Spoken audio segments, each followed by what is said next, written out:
Good morning class. आज जो हम एमएचएन में इंसोम्निया के बारे में आज डील करेंगे कि इंसोम्निया क्या होता है, उसके क्या डेफिनेशंस होते हैं, उसके कितने इंसिडेंट्स होते हैं हमारे इंडिया में, उसके क्या क्या कॉजेस होते हैं, उसका कौन कौन सा टाइप्स होता है और उसके क्या साइंस सिम्टम्स हो सकते हैं और उसका क्या हम डायग्नोस्टिक टेस्ट कर सकते हैं और उसको हम कैसे मैनेज कर सकते हैं। इन सब चीज़ के बारे में हम आज डील करेंगे। तो सबसे पहले देखते हैं कि उसका इंट्रोडक्शंस। इंसोम्निया एक स्लीप डिसऑर्डर होता है जिसके कारण से हमें नींद नहीं लगती है। मतलब कि एक स्लीप डिसऑर्डर होता है, मतलब कि इसमें लैक ऑफ स्लीप होता है, मतलब किसी भी व्यक्ति को जो है नींद नहीं लगता है। तो इस कंडीशन को जो है इंसोम्निया कहते हैं, जिसके कारण से हमें बहुत सारे प्रॉब्लम्स हो सकते हैं, जैसे कि उसके बिहेवियर में चेंजेस हो सकता है, इरिटेबिलिटी हो सकता है, पुअर अटेंशन हो सकता है, ये सब जो है चीज़ अराइज हो सकते हैं। फिर उसका देखते हैं हम उसका definitions. Insomnia is a sleep disorder that is characterize by difficulty in falling and staying असलीप।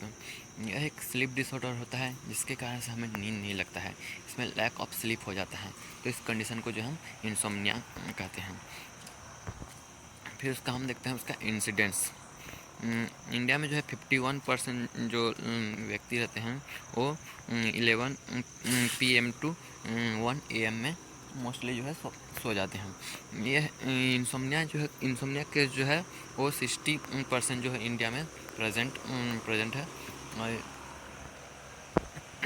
फिर उसका हम देखते हैं उसका टाइप्स। ये जो है मोस्ट 5 टाइप्स के होते हैं: acute insomnia, chronic insomnia, comorbid insomnia, onset insomnia और क्या होता है मेंटेनेंस इंसोम्निया।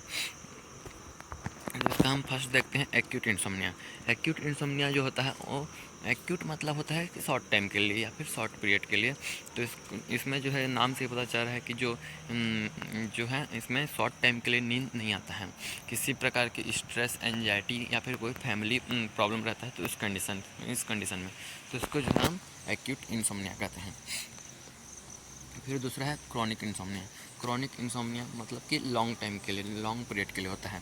जैसे फैमिली में किसी का डेथ हो जाता है या फिर कोई क्लोज फ्रेंड रहता है उसका सडनली डेथ हो जाता है, या फिर जो सोशल इकोनॉमिक स्टेटस प्रॉब्लम रहता है उसकी वजह से भी ये अराइज हो सकता है। ये जो है ये वीक तक हो सकता है, या फिर मंथ तक हो सकता है, या फिर जो है ईयर तक हो सकता है। तो इस कंडीशन को बोलते हैं हम क्रॉनिक इंसोम्निया। इसके कारण से भी बहुत सारे प्रॉब्लम अराइज हो सकते हैं। फिर तीसरा है कोमॉर्बिड इंसोम्निया। कोमॉर्बिड इंसोम्निया में क्या होता है कि इसमें लैक ऑफ स्लीप तो प्रेजेंट रहता है, लेकिन इसमें और भी मेडिकल इलनेस प्रेजेंट रहते हैं। इसको बोलते हैं हम कोमॉर्बिड इंसोम्निया। जैसे कि हम इसमें दे सकते हैं, कोमॉर्बिड इंसोम्निया में बताया गया है कि मेडिकल कंडीशंस में जैसे कार्डियोपल्मोनरी डिजीज़ हो सकता है, उसमें कार्डियक से रिलेटेड डिजीज भी उसमें प्रेजेंट हो सकता है। और मस्कुलोस्केलेटल्स मसल्स और स्केलेटल से रिलेटेड उसमें डिजीज मतलब उसमें इलनेस प्रेजेंट हो सकते हैं। और जो स्लीप डिसऑर्डर्स में ऑब्स्ट्रक्शंस ऑफ स्लीप एपनिया हो सकता है, और रेस्टलेसनेस लंग सिंड्रोम हो सकता है, और सर्कैंडिन रिदम्स हो सकता है। और साइकेट्रिक डिसऑर्डर्स में देख सकते हैं डिप्रेशन हो सकता है, एंजाइटी हो सकता है, और उसमें फार्माकोलॉजिकल एजेंट में प्रिस्क्रिप्शन OTC मतलब कोई भी मेडिसिन की वजह से हो सकता है। और निकोटिन अगर निकोटिन ले रहा है या फिर कोई भी सब्सटेंस अब्यूज़ कर रहा है तो उसके कारण से भी ये हो सकता है। मतलब कि इसमें जो है लैक ऑफ स्लीप के साथ साथ ये सब डिजीज भी उसमें होने के चांसेस रहते हैं। फिर चौथा टाइप जो है ऑनसेट इंसोम्निया। ऑनसेट इंसोम्निया में क्या होता है कि इसमें जो व्यक्ति रहता है जो इसमें जो है जल्द ही वो नींद के लिए चला जाता है, लेकिन उसको जो है नींद नहीं लगता है।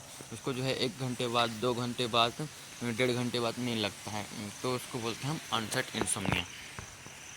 फिर इसका लास्ट टाइप है मेंटेनेंस इंसोम्निया। मेंटेनेंस इंसोम्निया में क्या होता है कि अगर इसको जो है एक बार इसका नींद खुल जाता है तो उसको जो है दोबारा नींद नहीं लगता है, तो इस कंडीशन को जो हम बोलते हैं ऑनसेट इंसोम्निया।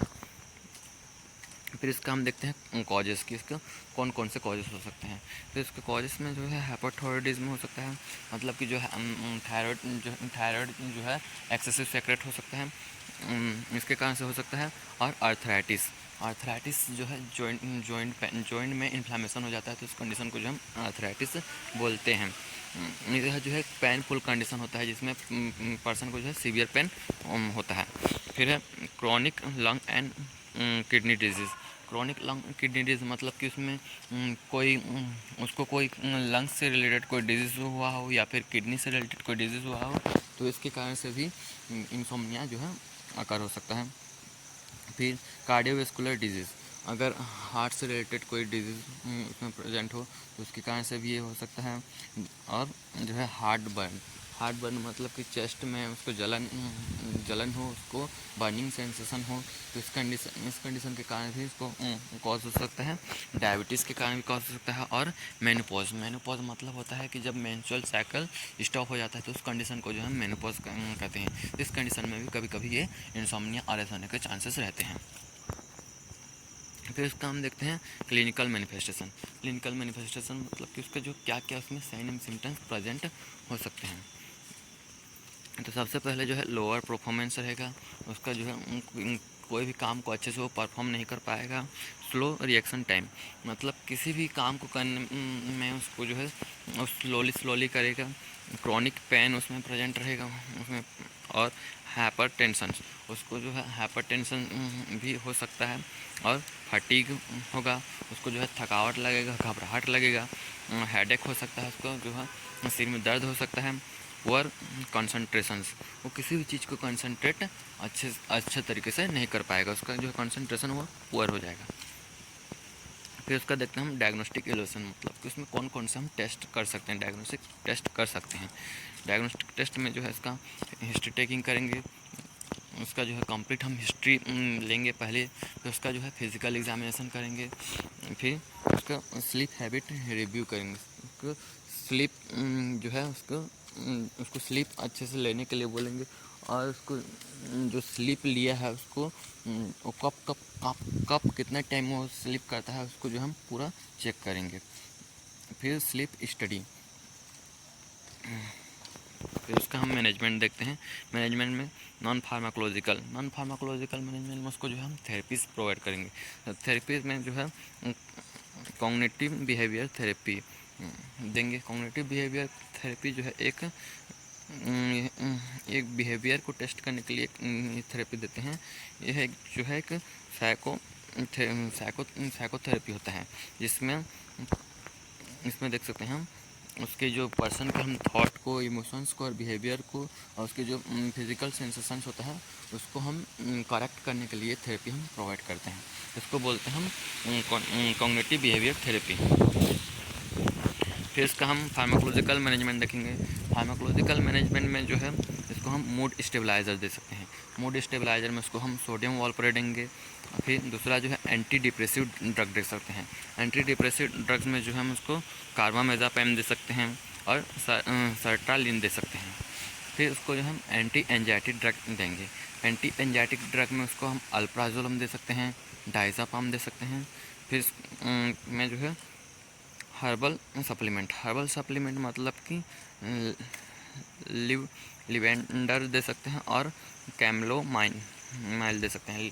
मतलब हर्बल सप्लीमेंट्स मतलब ये होता है कि जैसे कि किसी को स्मेल